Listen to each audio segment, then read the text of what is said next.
यशराज चोपड़ा कह लो या यशराज फिल्म्स, इनकी मूवीज देखकर ही रियल 90s किड बड़े हुए हैं। और सिर्फ 90s ही नहीं बल्कि 70s से यशराज चोपड़ा ने बतौर डायरेक्टर अपनी अच्छी डायरेक्शन वाली मूवीज ऑडियंस को सर्व करी है। ऋषि कपूर, अमिताभ बच्चन से लेकर अनिल कपूर और शाहरुख खान से लेकर आमिर खान तक, इन सभी नामों ने अपनी बेस्ट मूवीज दी है।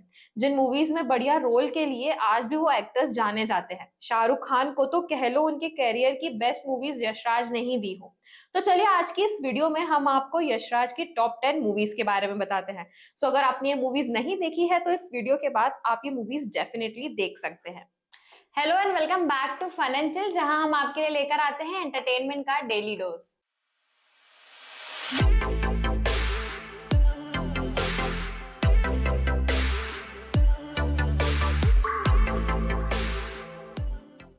चांदनी, ओ मेरी चांदनी। ये गाना किसने नहीं सुना होगा। 80s का ये सॉन्ग आज भी उतना ही पॉपुलर है जितना उस टाइम था। एंड नो वंडर इसके डायरेक्टर है यश चोपड़ा। इस मूवी के लीड्स हैं श्रीदेवी, ऋषि कपूर और विनोद खन्ना, जो कि 80s के टाइम के और इवन 2000s में भी काफी पॉपुलर एक्टर्स थे, जिन्होंने बॉलीवुड इंडस्ट्री को कई बढ़िया और एवरग्रीन मूवीज दी। ये मूवी इन्हीं तीनों की लव ट्रायंगल पर बेस्ड है। रोहित के कैरेक्टर में ऋषि कपूर अपने रिलेटिव की शादी में चांदनी यानी श्रीदेवी से मिलते हैं और तुरंत उससे प्यार भी करने लगते हैं और तब तक उनका पीछा नहीं छोड़ते जब तक वो शादी के लिए हाँ नहीं बोलती। उनकी फैमिली उनके सोसाइटल बैकग्राउंड के कारण और कास्ट डिफरेंस के कारण इस चीज के सख्त खिलाफ थे, लेकिन रोहित को इसकी परवाह नहीं है। एक दिन चांदनी को ये न्यूज दी जाती है कि रोहित हॉस्पिटल में है और हॉस्पिटल में रोहित की फैमिली तुरंत चांदनी पर एलिगेशन लगाती है कि रोहित के हेलीकॉप्टर से गिरने की वजह वही है। वहां से फैमिली की दुश्मनी चांदनी के लिए जारी रहती है, क्योंकि रोहित के दाहिने पैर में पैरालिसिस हो जाता है और एक दिन रोहित भी अपनी इस कंडीशन का जिम्मेदार चांदनी को ही बोल देता है और दूर होने के लिए कहता है। और वो ये सब इसलिए करता है ताकि उसकी फैमिली चांदनी को और इंसल्ट ना करे और ये सोचकर कि जब तक वो व्हील चेयर पर है तब तक वो उसे प्रोटेक्ट नहीं कर सकता। लेकिन ये बात बिना जाने चांदनी उसे छोड़कर चली जाती है। चांदनी एक फ्रेश स्टार्ट के लिए मुंबई चली जाती है और वहां एक ट्रैवल एजेंसी के लिए काम करना स्टार्ट कर देती है, जिसके ओनर होते हैं ललित यानी विनोद खन्ना, और वो भी अपने पास्ट ट्रॉमा से गुजर रहे होते हैं। अब इन बिटवीन ललित और चांदनी के बीच प्यार हो जाता है और शादी के लिए वो उसे प्रपोज करते हैं और चांदनी भी अपने माँ के कहने पर शादी के लिए हाँ कर देती है। और कोइंसिडेंटली स्विट्जरलैंड में एक बिजनेस टूर पर गए ललित की मुलाकात होती है रोहित से, जो अपने पैरालिसिस का ट्रीटमेंट करवाने वहां आए होते हैं और अब वो परफेक्टली फिट हैं। दोनों एक दूसरे को अपनी बैक स्टोरी सुनाते हैं, लेकिन कोइंसिडेंटली उन दोनों को पता नहीं होता है कि वो सेम लड़की के बारे में बात कर रहे हैं। इंडिया वापस आकर रोहित एक शाम चांदनी के घर पर आते हैं और दोबारा उसे प्रपोज कर सारी चीजें सही करने के लिए कहते हैं। लेकिन चांदनी फिर ललित को याद करती है और रोहित को बताती है कि अब वो किसी और की हो चुकी है, क्योंकि स्विट्जरलैंड ट्रिप पर वो दोनों एक दूसरे के अच्छे फ्रेंड्स बन चुके होते हैं। तो इसीलिए ललित अपने दोस्त यानी रोहित को भी अपनी शादी में इनवाइट करता है और इस दिन से पहले ललित ने चांदनी को इस नए दोस्त से मिलने के लिए इनवाइट किया। रोहित और चांदनी ललित को बचाने के लिए अजनबी होने का नाटक करते हैं। लेकिन आगे क्या होता है जानने के लिए आपको ये ब्यूटीफुल मूवी जरूर देखनी चाहिए और इसे डेफिनेटली मिस नहीं करना चाहिए, और क्योंकि ये मूवी आपको इजीली ओटीटी प्लेटफॉर्म पर अवेलेबल हो जाएगी। अगली मूवी है लम्हे, जो 1991 में रिलीज हुई थी। अनिल कपूर आज भी एक बढ़िया एक्टर और अपनी रिफाइंड एक्टिंग के लिए जाने जाते हैं। 1991 में आई उनकी मूवी लम्हे को भी डायरेक्ट किया था यश चोपड़ा ने। उस मूवी के लीड एक्टर अनिल कपूर और श्रीदेवी थे, जहां श्रीदेवी ने दो अलग अलग एज के कैरेक्टर का रोल प्ले किया था। बॉलीवुड में कई ऐसी मूवीज भी बनी है जिन्होंने सोसाइटी के मॉरल्स को चैलेंज दिया है, लेकिन 90s में लोगों को ये हजम करना काफी मुश्किल लगा। ये मूवी का जनरा थोड़ा डिफरेंट होने के कारण इसे इंडिया में उतना पसंद नहीं किया गया, लेकिन फॉरेन कंट्री में लोगों को ये मूवी काफी पसंद आई थी। उस वक्त के हिसाब से ये थोड़ी ऑकवर्ड थी, लेकिन आज एक ओपन माइंड के साथ आप देखेंगे तो आपको ये काफी अच्छी लगेगी और साथ ही इसके सॉन्ग्स आज भी एवरग्रीन हैं। मूवी वीरेन नाम के एक ऐसे प्रिंस की स्टोरी है जिसके कैरेक्टर में है अनिल कपूर, जो पल्लवी यानी कि श्रीदेवी को दिल दे बैठता है और उससे शादी करना चाहता है, लेकिन पल्लवी सिद्धार्थ नाम के किसी और लड़के को प्यार करती है। पल्लवी और सिद्धार्थ की शादी हो जाती है और दोनों की एक ही कार एक्सीडेंट में मौत भी हो जाती है। पल्लवी की छोटी सी बेटी की जिम्मेदारी वीरेन ले लेता है, लेकिन पल्लवी की बेटी पूजा अगेन श्रीदेवी बड़ी होकर वीरेन से ही प्यार करने लगती है। वीरेन इतनी छोटी पूजा के प्यार को एक्सेप्ट नहीं करता है, लेकिन काफी कॉन्फ्लिक्ट्स और मिसअंडरस्टैंडिंग्स के बाद वीरेन भी अपने प्यार को एक्सेप्ट कर लेता है और पूजा के साथ रहने के लिए रेडी हो जाता है और आखिर में हैप्पी एंडिंग होती है। ऑडियंस को ये स्टोरी की यही थीम राज नहीं आई थी। एक फादर फिगर कैसे अपनी लवर की बेटी से प्यार कर सकता है, ये बात लोगों को एथिकली बहुत गलत लगी। हालांकि ओवरसीज ऑडियंस ने इसे काफी पसंद किया, जिसके लिए ये मूवी आज भी इतनी फेमस है और इंग्लिश में डब करके इंडियन समर नाम से रिलीज किया गया था और वहाँ के लोगों ने इसे काफी पसंद किया। किरण, कुछ याद आया? सो ये मूवी है डर, जो आई थी ईयर 1993 में। सो ये डायलॉग तो हर किसी को याद होगा और ये काफी पॉपुलर भी हुआ था और शायद 90s में शाहरुख खान, जूही चावला और सनी देओल स्टारर डर मूवी के बारे में हम सभी ने सुना है और इस मूवी को तो डेफिनेटली देखा ही होगा। अगर आप जेन ज़ी है तो ये मूवी आपको डेफिनेटली देखनी चाहिए क्योंकि वर्थ वॉचिंग है। 1993 में आई ये मूवी को डायरेक्ट किया था यश चोपड़ा ने ही ऑब्वियसली। इस मूवी को ऐसा माहौल क्रिएट किया गया था कि लोग मूवी से इंस्पायर होकर खुद को शाहरुख खान समझने लगे थे, जो आज भी पूरी दुनिया के किंग ऑफ रोमांस के नाम से जाने जाते हैं। बावजूद इसके ये उन्होंने अपने करियर में ढेरों मूवीज में नेगेटिव रोल भी किए हैं। एक वक्त ऐसा भी आया जो फिल्म में सारे एक्टर्स ने इनकार कर दी, वो मूवी शाहरुख को मिलती थी जिसमें वो अपना बेस्ट देते थे।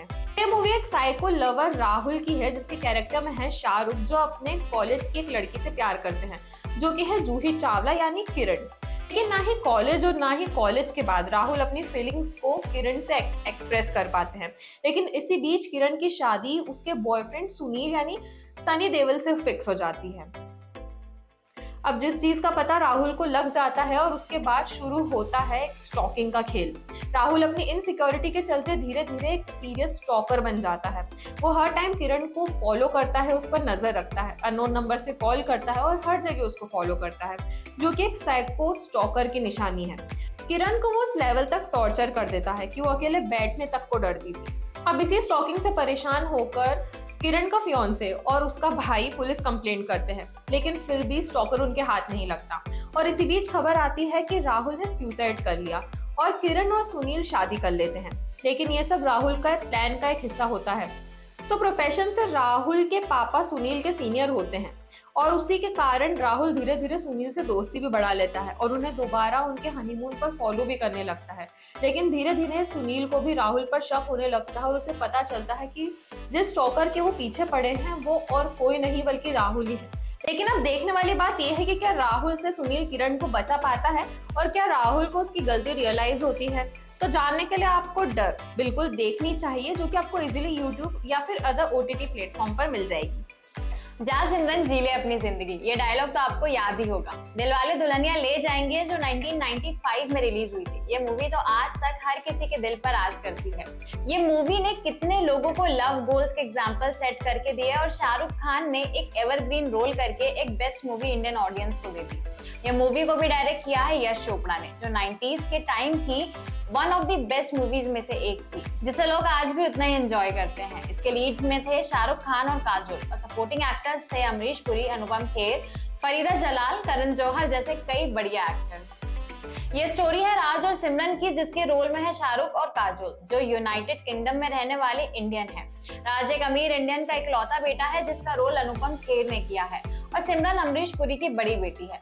सिमरन की मुलाकात राज से यूरोप टूर पर होती है। उसके बाद अपने स्ट्रिक्ट पापा से बहुत रिक्वेस्ट करने के बाद वो जाने की परमिशन मिलती है, वो भी इस कंडीशन पर कि वो वापस आकर अपने पापा की मर्जी से इंडिया जाकर शादी करेगी। राज और सिमरन के बीच शुरू से ही काफी लड़ाइयाँ होती है क्योंकि सिमरन राज का एक्स्ट्रा फ्रैंक बिहेवियर पसंद नहीं करती है और कुछ शुरुआती गलतफहमी के बाद वे प्यार में पड़ जाते हैं। लेकिन अब तो दोबारा घर जाने का टाइम भी आ चुका था और वो एक दूसरे से प्यार का इजहार किए बिना ही घर लौट जाते हैं। सिमरन घर जाती है और अपनी माँ को अपनी फीलिंग्स के बारे में बताती है कि वो राज से शादी करना चाहती है, ना कि अपने पापा की पसंद से। लेकिन गलती से उनकी ये सारी बातें सिमरन के पापा सुन लेते हैं। उसके पापा का लव मैरिज से कोई लेना देना ही नहीं है और वो इस बात पर अड़े हैं कि वो अपने सबसे अच्छे दोस्त के बेटे कुलजीत से सिमरन की शादी करेंगे। भले ही सिमरन शादी के लिए राजी नहीं होती है, लेकिन उसका परिवार शादी की तैयारी के लिए पंजाब लौट जाता है। हालांकि राज इतनी आसानी से हार नहीं मानता। वो सिमरन का पीछा करते हुए पंजाब जाता है, उसे अकेले में मिलता है और उसे भरोसा दिलाता है कि वो उसे इस शादी से बचाएगा। हालांकि वो सिमरन के साथ भागने से इनकार कर देता है क्योंकि वो चाहता है कि सभी लोग इस शादी से खुश रहें। आज जल्द ही दूल्हे बनने वाले कुलजीत से दोस्ती करता है और परिवार का दोस्त होने का दिखावा करता है और शादी वाले घर में एंट्री ले लेता है। वो शादी की तैयारियों में मदद करता है और जल्द ही सभी की दोस्ती और प्यार हासिल कर लेता है और धीरे धीरे राज सिमरन के पापा के सामने भी अच्छी इमेज बना लेता है। हालांकि जब राज की असली पहचान सामने आती है तो सब बहुत ज्यादा बिखर जाता है जब सिमरन के पापा राज और सिमरन की टूर टाइम की एक फोटोग्राफ देख लेते हैं। लेकिन क्या इसके बाद सिमरन और राज एक हो पाते हैं या नहीं, ये जानने के लिए आपको ये मूवी बिल्कुल मिस नहीं करनी चाहिए। इसके बाद है दिल तो पागल है इन ईयर 1997। दिल तो पागल है ईयर 1997 में रिलीज हुई एक बॉलीवुड म्यूजिकल ड्रामा है जिसका डायरेक्शन भी यश चोपड़ा का है। मूवी में शाहरुख खान, माधुरी दीक्षित, करिश्मा कपूर मेन लीड्स में है और अक्षय कुमार कैमियो रोल में है। बता दें कि इस दौरान ये मूवी सुपर हिट हुई थी और इस मूवी ने 3 नेशनल अवार्ड्स और 8 फिल्म फेयर अवार्ड अपने नाम किए थे। मूवी एक म्यूजिकल ड्रामा है जिसके लीड्स है शाहरुख खान, माधुरी दीक्षित और करिश्मा कपूर। राहुल यानी शाहरुख और निशा के रोल में करिश्मा एक डांस ग्रुप के मेंबर्स हैं जो मुंबई में dance based musical drama perform करते हैं। निशा मन ही मन में राहुल से प्यार करती है, वो भी वन साइडेड, लेकिन एक्चुअल में ये दोनों बचपन के बेस्टीज होते हैं। राहुल अपनी परफॉर्मेंस में माया नाम की एक न्यू म्यूजिकल डायरेक्शन थॉट को ऑडियंस से शेयर करता है, लेकिन उन्हें इस ड्रामा के लिए एक ऐसी लड़की चाहिए जो माया के कैरेक्टर पर फिट बैठे। राहुल एक ऐसी लड़की की खोज में लगता है जो उसकी इमेजिनेशन जैसी हो, जो सच्चे प्यार में विश्वास करती हो, जो अपने प्रिंस का वेट कर रही हो, जिसके लिए उन्होंने थक कर निशा को ही चूज कर लिया। वहीं एक दिन ग्रुप में एक नई डांसर यानी पूजा की एंट्री होती है जो एक वंडरफुल क्लासिकल डांसर है और काफी अच्छी डांसर भी है। छोटी उम्र में अनाथ होने के कारण पूजा की देख रेख उसके पेरेंट्स के क्लोज फ्रेंड्स ने की। पूजा और राहुल के बीच कई बार ऐसा होता था कि वो लोग बार बार एक दूसरे से टकराते थे। इसी बीच पूजा उसके गार्जियन पेरेंट्स के साथ जर्मनी जाती है और अपने दोस्त से मिलने, जो कि कोई और नहीं अक्षय कुमार होते हैं। उसी गार्जियन का बेटा भी है और वो उसे शादी के लिए भी प्रपोज करता है और अच्छा दोस्त मानते हुए वो शादी के लिए हाँ भी बोल देती है। इस बीच निशा यानी करिश्मा ड्रामा की रिहर्सल के दौरान अपने पैर में चोट लगा लेती है और डॉक्टर उसे कुछ महीनों के लिए रेस्ट करने के लिए बोलते हैं और डांस ना करने की सलाह देते हैं। ड्रामा में निशा की जगह लेने के लिए एक नई डांसर की खोज रहती है और उसी दिन राहुल पूजा को डांस करते हुए देखता है और मानता है कि वो इस कैरेक्टर के लिए परफेक्टली फिट है।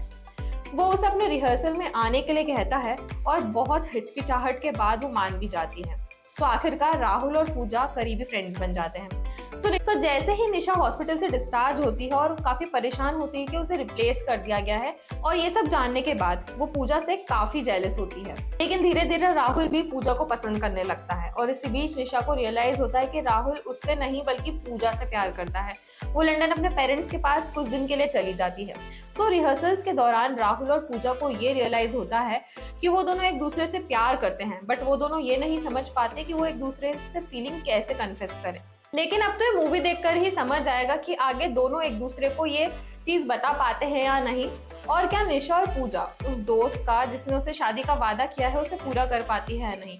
आप मूवी को आसानी से YouTube या फिर दूसरे OTT प्लेटफॉर्म पर देख सकते हैं। परंपरा, प्रतिष्ठा, अनुशासन। बात कर रहे हैं मूवी मोहब्बतें की जो 2000 में रिलीज हुई थी। ये एक ऐसी मूवी थी जो भले ही एक सुपर हिट ना हुई हो, लेकिन इसके डायलॉग्स और सॉन्ग्स के कारण इसने काफी लाइमलाइट ली थी और आज भी लोगों को इसके डायलॉग्स बहुत अच्छी तरीके से याद हैं और ये फेमस भी हैं।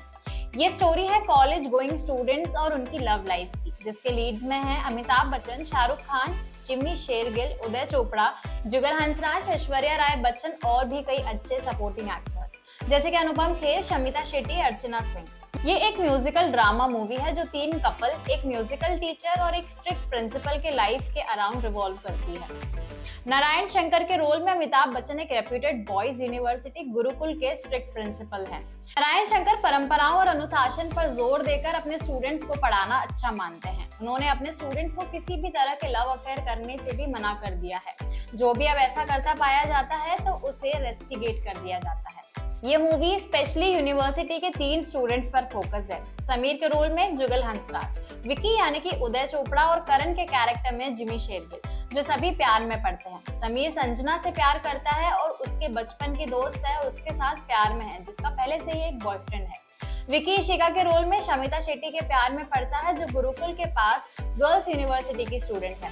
और वहीं करण एक किरण नाम की लड़की यानी कि प्रीति से अट्रैक्टेड है, जो कि एक विडो है लेकिन आज भी अपने हस्बैंड का वेट कर रही है, जो एक आर्मी ऑफिसर था। इन तीनों को पता है कि अगर प्रिंसिपल को उनकी लव लाइफ के बारे में पता चला तो उन्हें रेस्टिगेट कर दिया जाएगा, इसलिए वो सभी अपने प्यार का पीछा नहीं करते हैं, लेकिन फिर भी चुप चुप कर अपनी लाइफ जीते हैं। इसके बाद एंट्री होती है राज आर्यन, जिसके रोल में है शाहरुख खान, जिसे म्यूजिक टीचर की प्रोफाइल में गुरुकुल में हायर किया जाता है। टीचर कोई और नहीं, प्रिंसिपल की बेटी का लवर है, जो अब इस दुनिया में नहीं है। वो ये यूनिवर्सिटी में प्रिंसिपल का प्यार के लिए परसेप्शन बदलने और स्टूडेंट्स को ये सिखाने आता है कि इंसान को अपने दिल की सुनना चाहिए। ये मूवी थोड़ी स्लो जरूर चलती है, लेकिन इसका एंड काफी सेटिस्फैक्टरी है, इसलिए मोहब्बतें तो आपको बिल्कुल मिस नहीं करना चाहिए। सो इसके बाद है 2004 में आई वीर ज़ारा। ये मूवी काफी ब्यूटीफुल थी। धरती सुनहरी, अंबर नीला, हर मौसम रंगीला, ऐसा देश है मेरा। सो ये गाना किसने नहीं सुना। ये हर 15 अगस्त को और 26 जनवरी को इंडिया में हर जगह जोर जोर से बजता है। लेकिन जितना पॉपुलर ये गाना है उतना ही खूबसूरत ये मूवी है। हम बात कर रहे हैं शाहरुख खान और प्रीति जिंटा स्टारर वीर ज़ारा की। ये मूवी आई थी ईयर 2004 में, और अगर आपने आज भी ये मूवी नहीं देखी है और अगर आप देखने का प्लान कर रहे हैं तो ये मूवी आज भी आपको उतनी ही नहीं लगेगी जितनी वो उस टाइम थी। 2 प्यार करने वाले जिनका जुदा हो जाना, लड़के की शादी कहीं और हो जाना, ऐसे ही कुछ परफेक्ट टिपिकल बॉलीवुड पैकेज है ये मूवी। सो ये स्टोरी है वीर प्रताप सिंह की, जिसके कैरेक्टर में है शाहरुख खान, और ज़ारा की, जिसका रोल प्ले किया है प्रीति जिंटा ने। इसी के साथ इसमें सपोर्टिंग रोल्स में है अमिताभ बच्चन, हेमा मालिनी, रानी मुखर्जी, अनुपम खेर, मनोज बाजपेयी और बमन ईरानी जैसे कई अच्छे एक्टर्स। उसी के साथ इसकी स्टोरी जितनी अच्छी है उतने ही प्यारे इसके सॉन्ग्स हैं और उतना ही अच्छी उसकी स्क्रिप्ट है। और उसी के साथ लता मंगेशकर का music, oh my God, you will gonna love it. इसकी स्टोरी है एक हिंदुस्तानी लड़के की और पाकिस्तानी लड़की की। वीर ज़ारा की लव स्टोरी बहुत दर्द भरी थी, जिनकी शुरुआत तो अच्छी होती है लेकिन उनकी जिंदगी में कुछ ऐसा हो जाता है कि सब कुछ बदल जाता है। इसमें इंडियन एयरफोर्स के स्क्वाड्रन लीडर वीर प्रताप सिंह यानी शाहरुख खान और पाकिस्तान की ज़ारा हयात खान के रोल में प्रीति जिंटा के बीच एक लव एंगल दिखाया गया है। मूवी में दोनों की मुलाकात तब होती है जब ज़ारा, जो कि पाकिस्तान से अपनी बेबे यानी उनकी दादी की अस्थियां इंडिया में बहाने आती हैं, वो भी छुपकर। लेकिन एक एक्सीडेंट के चलते वो पहाड़ों में फंस जाती है और उन्हें साथ ही बस के दूसरे पैसेंजर्स को बचाने के लिए इंडियन एयरफोर्स के वीर प्रताप हेलीकॉप्टर में आते हैं और फिर वो ही ज़ारा को इंडिया में अस्थियां बहाने में हेल्प करते हैं और बदले में उससे अपने घर मेहमान बनकर चलने के लिए बोलते हैं। इसके बाद वीर ज़ारा को अपने गांव दिखाने ले जाते हैं और वहां उन्हें ज़ारा से प्यार हो जाता है। गांव में वीर को अपने बाबूजी के रोल में अमिताभ बच्चन और हेमा मालिनी भी मिलते हैं, जो वीर के अंकल आंटी होते हैं। ज़ारा वीर के गांव में एक दिन लोहड़ी की सेलिब्रेशन के लिए रुकती है, लेकिन इसी बीच वीर इस बात से अनजान है कि ज़ारा एंगेज्ड है। सो ज़ारा वीर को ये नहीं बताती है कि उसकी एंगेजमेंट रजा शिराजी यानी मनोज बाजपेयी से हो चुकी है। जब वीर ज़ारा को स्टेशन पर छोड़ने जाते हैं तो अनएक्सपेक्टेडली रजा उन्हें वहां मिल जाते हैं और उन्हें इस बात का पता चलता है कि वो एंगेज्ड है। वो रजा के सामने ज़ारा से अपनी मोहब्बत का इजहार करते हैं और ज़ारा रजा के साथ वापस पाकिस्तान चली जाती है। सो पाकिस्तान जाने के बाद भी ज़ारा को रियलाइज होता है कि वो भी वीर से उतना ही प्यार करती है जितना वीर उससे करते हैं। लेकिन अनफॉर्चुनेटली ज़ारा रजा से शादी करने वाली होती है। लेकिन अब वो उससे प्यार करती है तो वो अपनी बचपन की फ्रेंड्स शब्बो से ये सब चीजें शेयर करती है। कुछ टाइम बाद वीर को ज़ारा से घर में शब्बो का फोन आता है और वो एयरफोर्स से रिजाइन कर पाकिस्तान ज़ारा के लिए चले आते हैं। लाहौर में ज़ारा के फादर को वीर के अचानक आने से दिल का दौरा पड़ता है और वो वीर से मिलने के लिए ज़ारा को मना करते हैं। फिर ज़ारा से मिलते हैं और उसे समझाते हैं कि उसे रज़ा से ही शादी करनी होगी। ज़ारा शादी के लिए हाँ भी भर देती है, लेकिन रज़ा वीर को भारत के रिसर्च एंड एनालिसिस विंग के एजेंट होने का झूठा इल्जाम लगाकर पाकिस्तान की जेल में भिजवा देते हैं और ज़ारा को ये दिलासा देते हैं कि वीर का एक्सीडेंट हो चुका है और वो वापस नहीं आएगा। लेकिन 22 साल बाद सामिया सिद्दीकी के रोल में रानी मुखर्जी वीर का केस लेती हैं और उसे वीर अपनी पूरी स्टोरी बताते हैं। सामिया भारत जाती है और वीर के गांव सबूत लाने के लिए। वहां उन्हें ज़ारा मिलती है और अब क्या वीर प्रताप और ज़ारा मिल पाते हैं या नहीं, और वीर अपने देश भारत लौट पाता है या नहीं, जानने के लिए आपको ये ब्यूटीफुल लव स्टोरी जरूर देखनी चाहिए। नेक्स्ट मूवी है फना, जो 2006 में रिलीज हुई थी, जिसके बाद इस मूवी की काफी तारीफ हुई थी। एक अलग ही स्टोरी, बढ़िया म्यूजिक और थ्रिल के साथ इस मूवी ने उस टाइम बॉक्स ऑफिस पर तो कमाल ही कर दिया था।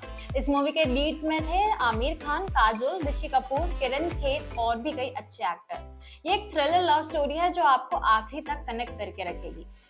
ज़ोनी अली बेग, जिसके रोल में है काजोल, ये एक ब्लाइंड कश्मीरी लड़की है जो रिपब्लिक डे के एक इवेंट में डांस परफॉर्म करने के लिए अपने फ्रेंड्स के साथ दिल्ली आती है, लेकिन ये उसकी मुलाकात होती है आमिर खान यानी कि रेहान से। रेहान एक टूर गाइड है जिससे ज़ोनी से लव एट फर्स्ट साइट हो जाता है, लेकिन उसे अनजान मानकर उसके फ्रेंड्स उसे रेहान से दूर रहने को एडवाइस करते हैं, लेकिन वो फिर भी छुपकर उससे मिलने जाती है और देखते ही देखते दोनों में प्यार भी हो जाता है।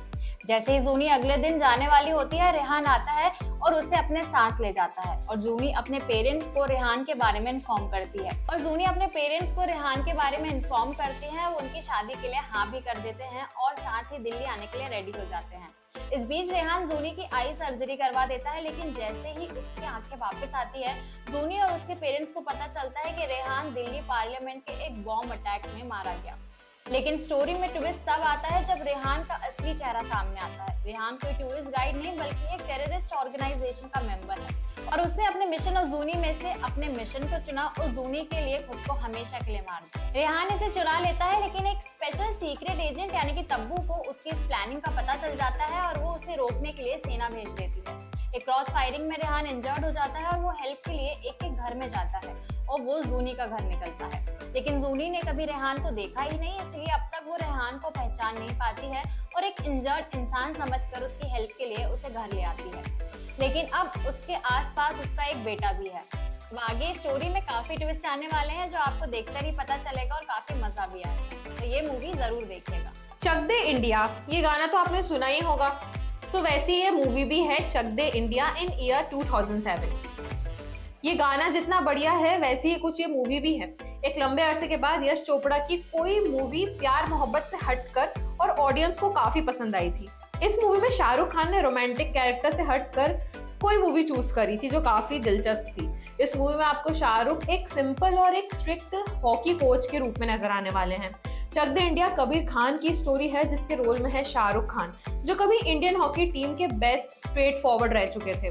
पाकिस्तान के अगेंस्ट एक फाइनल मैच में वो फाइनल राउंड में पेनल्टी स्ट्रोक के जरिए गोल बनाने में चूक जाते हैं और इंडिया का मैच हार जाते हैं, और मुस्लिम होने के कारण उनकी देशभक्ति पर क्वेश्चन मार्क लग जाता है। इसी के साथ उन्हें गद्दार भी घोषित कर दिया जाता है, साथ ही टीम से भी निकाल दिया जाता है। कुछ सालों बाद कबीर ने बतौर इंडियन विमेन हॉकी कोच अपना काम दोबारा स्टार्ट किया। इन लड़कियों का ध्यान गेम पर कम था और वो केवल सिर्फ नाम के लिए खेलती थी। अलग स्टेट से आई इन लड़कियों में यूनिटी तो बिल्कुल नहीं थी, और वहीं सीनियर खिलाड़ियों की दादागिरी जूनियर्स पर थी। कबीर इन प्लेयर्स के दिमाग में ये बात डालना चाहते थे कि वो इंडियन पहले हैं और फिर वो महाराष्ट्र या पंजाब के हैं। फिर शुरू होती है ट्रेनिंग, और आप टीम प्लेयर्स के बीच के साथ गेम के दौरान उनकी प्रोग्रेस देखेंगे और वो कैसे इंटरनेशनली खेलने के लिए रेडी हो जाते हैं, और आखिर में उनकी जीत का क्लाइमेक्स जो आपको खुश कर देगा। कहानी बहुत ही सिंपल है, लेकिन जयदीप साहनी की स्क्रिप्टिंग इतनी उम्दा है कि पहले ही फ्रेम से ऑडियंस से कनेक्ट करती है। छोटे छोटे सीन्स इतने उम्दा तरीके से लिखे गए हैं और डायरेक्ट किए गए हैं कि कई सीन सीधे दिल को छू जाते हैं, जैसे गेम को अच्छे से दिखाना, कोच और प्लेयर के बीच की केमिस्ट्री, प्लेयर्स के बीच की अंडरस्टैंडिंग और दोस्ती। वहीं शाहरुख खान के सिंपल सोबर कैरेक्टर से भी आपको प्यार हो जाएगा। वहीं छोटे शहर और गांव साई प्लेयर्स का फर्स्ट टाइम इंटरनेशनल गेम खेलना और उसके बाद में प्लेन में ट्रेवल करना, ये बहुत टाइप के इमोशंस आप इस मूवी में देख सकेंगे जो काफी प्योर हैं। इस मूवी को प्योरली गेम पर फोकस ना करते हुए इसमें इमोशन, दोस्ती, लड़ाई झगड़ा और सब कुछ दिखाया गया है। तो अगर आपको भी ऐसी ही मूवी पसंद है तो आप भी चक दे इंडिया जरूर देख सकते हैं, जो आपको इजीली यूट्यूब पर अवेलेबल हो जाएगी। हमारी नेक्स्ट मूवी है 2012 में रिलीज हुई जब तक है जहां, और ये मूवी का नाम डायरेक्टर की लाइफ को ही सिग्निफाई करता है, क्योंकि ये यश चोपड़ा की लास्ट डायरेक्टेड मूवी थी और वाकई में ये मूवी भी काफी दिल को छू लेने वाली थी। अगर आपको रोमांटिक मूवीज पसंद है तो ये मूवी यश चोपड़ा की आपको डेफिनेटली मिस नहीं करना चाहिए। मेजर समर आनंद यानी कि शाहरुख खान इंडियन आर्मी में बेहद बोल्ड और इगोइस्टिक ऑफिसर है। वो हमेशा अकेले और चुपचाप रहता है, लेकिन अपनी लाइफ को जोखिम में डालना उसे खूब भाता है। मेजर आनंद किसी भी बॉम्ब को बिना सेफ्टी जैकेट पहने आराम से डिफ्यूज कर सकता है। 21 साल की अकीरा यानी अनुष्का शर्मा दिल्ली की रहने वाली है, जो लंदन में डिस्कवरी चैनल में जॉब पाने के लिए एक मिलिट्री एरिया में आर्मी के लोगों की डॉक्यूमेंट्री शूट करने आती है। इसी दौरान अकीरा की मुलाकात मेजर आनंद से होती है, जहां मेजर की डायरी अकीरा के हाथ लग जाती है और फिल्म फ्लैशबैक में चली जाती है। समा मेजर बनने के पहले 28 साल की उम्र में लंदन में छोटे मोटे काम कर और गाना गाकर अपना गुजारा कर रहा होता है, जहां उसे 21 साल की बेहद अमीर लड़की मीरा के कैरेक्टर में कैटरीना कैफ से समर को प्यार हो जाता है। मीरा भगवान के भरोसे रहती है और अपने हर काम के लिए भगवान से दुआएं मांगना उसका काम है। इसी बीच दोनों की मुलाकात होती है और मीरा समर से उसे गाना सीखने के लिए कहती है और दोनों क्लोज आ जाते हैं और शादी के लिए प्लान करते हैं। लेकिन इसी बीच समर का एक्सीडेंट हो जाता है और उसे ठीक करने के लिए मीरा भगवान से विश करती है कि अगर वो उसके प्यार की जान बचा लेते हैं तो वो उससे दूर रहेगी। लेकिन ये बात समर डाइजेस्ट नहीं कर पाता है और कसम खाता है कि वो हर दिन अपनी जान पर खेलेगा और भगवान को चैलेंज करेगा जब तक मीरा अपनी कसम वापस नहीं ले लेती। एंड स्टोरी वापस आती है, जो कि प्रेजेंट में, जहां अकीरा का वापस लौटने का टाइम आ जाता है और इस बीच उसे भी समर से प्यार हो जाता है। लेकिन इसके बाद आगे की स्टोरी काफी इंटरेस्टिंग है, जो आपको आखिरी तक बांधे रखेगी। तो ये मूवी जरूर देखिएगा और इसको बिल्कुल भी मिस नहीं करिएगा। तो ये थी यश चोपड़ा की टॉप 10 मूवीज। आपने अगर इनमें से कोई मूवी नहीं देखी है तो जल्दी से देखिए और हमें कमेंट बॉक्स में बताइए कि ये आपको कैसी लगी। वीडियो पसंद आए तो इसे लाइक और शेयर करें, साथ ही चैनल को सब्सक्राइब जरूर करें। मिलते हैं आपसे अगली इंटरेस्टिंग वीडियो के साथ।